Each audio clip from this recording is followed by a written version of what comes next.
गुरुजी एक प्रश्न है मेरा, बोलो। क्योंकि हमारे बीच में मथुरा के घमंडी कचौड़ी वाले आए हैं, वो कुछ प्रश्न करना चाहते हैं आपसे। कराओ। ये मोड़े पे घमंडी कह रो तो खड़े हो जाओ तो सर, कौन सी दिक्कत है?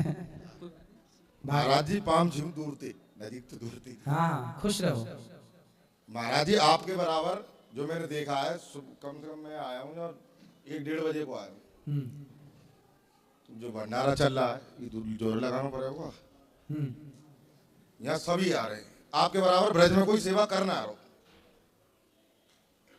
मैंने तमाम आश्रम देखे, तमाम संतु देखे, पर यहाँ जैसो का चुनाव, क्योंकि मैं ब्रजवास हूँ एक जी। मोते ज्यादा को बतावे हो, बाहर के तो वैसे ही देख के चले जाते होंगे, हमें तो सब जड़ तक की बताओ। अब 2-4 दिन पहले एक अम्मा की वीडियो देखी, बताओ ना कौन ने खिलाफ आपके डलवा दी, तो बातचीत वो मैंने अम्मन तो बात करी, वो तो भगवान हूँ, जितनी ये अम्माएं रह रही हैं वो भगवान भी आप में ढूंढती हैं क्या? हमारे भगवान तो अनुरुद्ध बाबा हैं, मैं जय हो। और ये सच्चाई भी है, इंसान में ही होता है, जो किसी की मदद कर रहा है वही भगवान है। वैसे किसने देखा भगवान को? जी। ना हमने देखा, ना किसी ने देखा।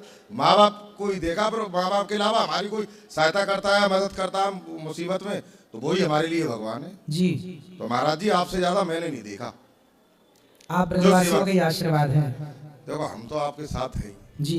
और एक जैसे भतीजा है मेरा, मुँह पे घमंडी के हम, बुद्धि थोड़ी दो विकास हो। जी। घमंडी के नाम से पहचाना जावे तुम्हें मथुरा में? होगा तो क्या हो गया, मुंह पे कहते कुछ हो गया? महाराज जी संस्कार ला, कोई तो घर ना बैठो, चाहे आए बड़े मन। देखो आवाज भी आ रही पीछे, घमंडी जी मैंने कही, ऑडियंस कह रही है। तो आप घमंडी हो क्या? आपको लगा महाराज? नहीं, आपके अंदर घमंड तो नहीं है, नम्रता है, सरलता है, सहजता। महाराज जी देखो, घमंड तो बाद में हो जाए, पैसा में तो 40 से नंगा हूँ, कई घमंड है केवल यही है। घमंड तो उसी में होता है जिसमें पैसा होता है। सही है। मुंह में कई को घमंड दिख लो जी। मैं नहीं। अच्छा, एक मेरे मित्र आए, ये एटा के हैं जी। आपके बड़े भक्त हैं ये जी। ये भी मेरे मित्र है, गोरखपुर से आए जी। तो ये 35 साल की उम्र से इनकी आंखों की रोशनी चली गई है जी। ये देख नहीं सकते, केवल सुन सकते हैं। आपसे बहुत प्रभावित है। अच्छा। इसीलिए मैं आया हूँ, मैं मिलाऊंगा तुम्हें, चलो। जी जी। तो ये आप, अच्छा आपको देखा नहीं है इन्होंने कभी? जी। केवल आपको सुना है, महसूस किया, आपकी मीडिया में, टीवी पे, जैसे चैनलों पे भागवत, केवल आपको सुना है। हिंदू की विचारधारा, समाज सेवा जैसे आप करते हैं वृद्धों की, तो ये भंडारा भंडारा सब ये सब देखा, तो ये बहुत प्रभावित है आपके दर्शन, आप आनंद तो करना सके जी। आशीर्वाद दे दो तो सब बिल्कुल भगवान लो। जो अगर इच्छा हो मन में तो पूछो, महाराज जी तो बात करो। कैसे हैं आप? प्रभु की इच्छा है गुरुदेव। खुश रहिए, खुश रहिए, भगवान आपको सुखी रखे। कब से नहीं देखता आपको? 35 साल के बाद मेरी आईसाइट चली गई गुरुदेव, तो तब से आपकी वीडियो देखता हूँ। जो सेवा भाव जो आप जागृत कर रहे हैं, तो मन को छू गया है। बैठता हूँ, ध्यान करता हूँ, लेकिन 2-3 बातें हैं वो मेरी आज तक समझ नहीं आई गुरुदेव। क्या? कि जो माता हैं जिनके सर पर शेष नाग है, नाग वो देख रही हैं मुझको और मैं देख रहा हूँ उनको, तो बीच में ये क्या है? आपने कब देखा? वो तो चलता रहता है ऑटोमेटिक सिस्टम।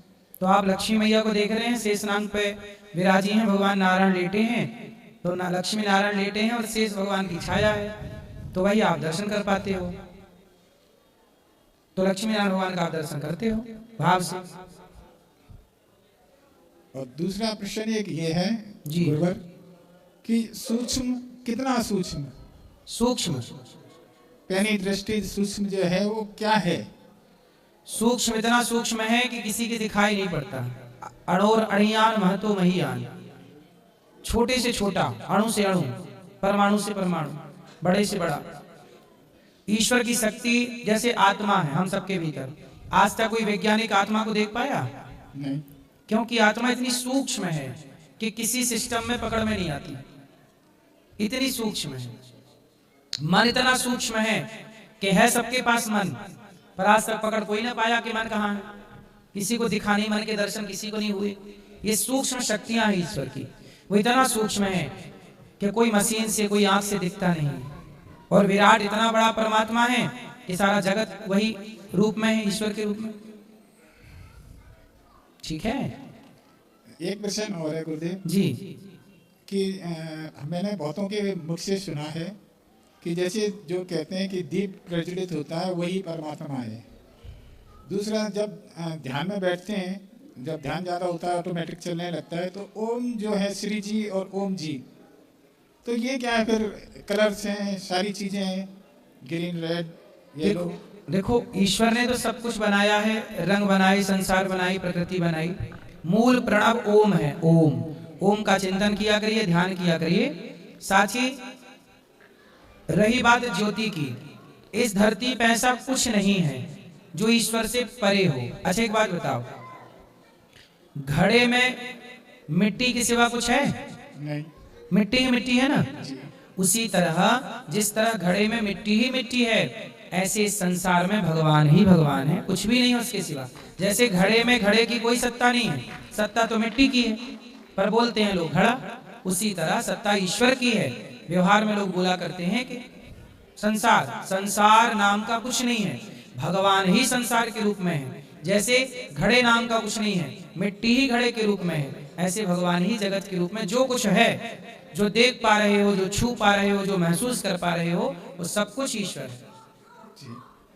और गुरुदेव एक लास्ट और है कि जैसे कि मुझे जो मंत्र दिया है गुरुदेव ने जी, मैं उसको मन से जाप करता हूँ, लेकिन अब ये सिस्टम हो गया है कि ध्वनि जो आती है ओम राम और ओम शिव शक्ति पीठ नमो नमः, वो नाम दूसरे हैं, ये नाम दूसरे हैं। कभी कभी आवाज़ वो साउंड भी सुनता हूँ, कोई आता है कहता है कि अरे सो गए क्या, कि नहीं, मैं कहता हूँ नहीं जग रहा हूँ। तो ये क्या, मुझे वो नाम जपने चाहिए या जो मैं जप रहा हूँ वही जपना चाहिए? आप देखो नारद जी क्या जपते हैं? श्रीमन नारायण श्रीमन नारायण। चाहे राम राम जपो, कृष्ण कृष्ण जपो, श्रीमन नारायण जपो, सबका मतलब एक ही है। तो आप कोई एक नाम पकड़ लो, श्रीमन नारायण, राधे कृष्ण सीताराम, और बस जपने लग जाओ। वही प्रेम से जपो, भगवान से प्रेम करो। प्रेम ही भक्ति है। कोई कितना भी जप तप कर ले, पर प्रेम ही ना हो तो उस जप तप का कोई अर्थ नहीं है। भगवान से प्रेम हो, बस यही ईश्वर की प्राप्ति का साधन है। ठीक, आपके चरणों में धन्यवाद। खुश रहिए, खुश रहिए।